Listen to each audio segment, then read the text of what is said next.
অসমৰ জনপ্ৰিয় কণ্ঠশিল্পী ৰাকেশ ৰিয়ানৰ খবৰটো পালেনে? আনন্দিত হৈ পৰিছে ৰাজ্যবাসী। সামাজিক মাধ্যমত অনুৰাগীসকলে শুভেচ্ছা জ্ঞাপন কৰিছে।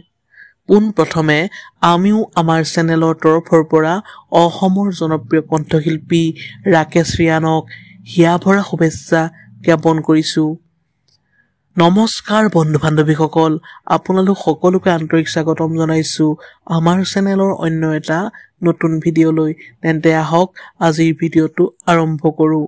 ভিডিঅ'ৰ পৰৱৰ্তী অংশলৈ যোৱাৰ আগতে আপোনালোকক এটা বিনম্ৰ অনুৰোধ কৰোঁ যে যিসকল বন্ধু-বান্ধৱীয়ে এতিয়ালৈকে আমাৰ চেনেলটো ছাবস্ক্ৰাইব কৰা নাই, অনুগ্ৰহ কৰি ছাবস্ক্ৰাইব কৰি কাষতে থকা বেল আইকনটো প্ৰেছ কৰি অল কৰি দিবলৈ নাপাহৰিব। তেতিয়াহে মই দিয়া প্ৰতিটো আপডেট অতি সোনকালে আপোনালোকে পাই থাকিব।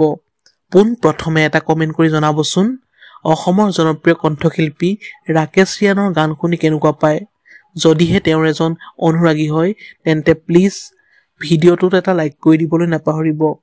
অসমৰ জনপ্ৰিয় কণ্ঠশিল্পী ৰাকেশ ৰিয়ানৰ আছে এক ভাল খবৰ। সামাজিক মাধ্যমত অসমবাসীয়ে শুভকামনা জ্ঞাপন কৰিছে অসমৰ জনপ্ৰিয় কণ্ঠশিল্পী ৰাকেশ ৰিয়ানক। অসমৰ জনপ্ৰিয় কণ্ঠশিল্পী ৰাকেশ ৰিয়ানৰ ভাল খবৰটো হ'ল যে তেওঁৰ এটা নতুন গীত শুভ মুক্তি পাইছে আৰু গীতটোৰ নাম হ'ল লাখ পাক কুৰু। বন্ধু-বান্ধৱীসকল, আজিলৈ ভিডিঅ'টো আছিল ইমানেই। অন্য এটা নতুন ভিডিঅ' লগ পোৱাৰ প্ৰতিশ্ৰুতি আজিলৈ বিদায় মাগিছোঁ। ধন্যবাদ। জয় আই অসম।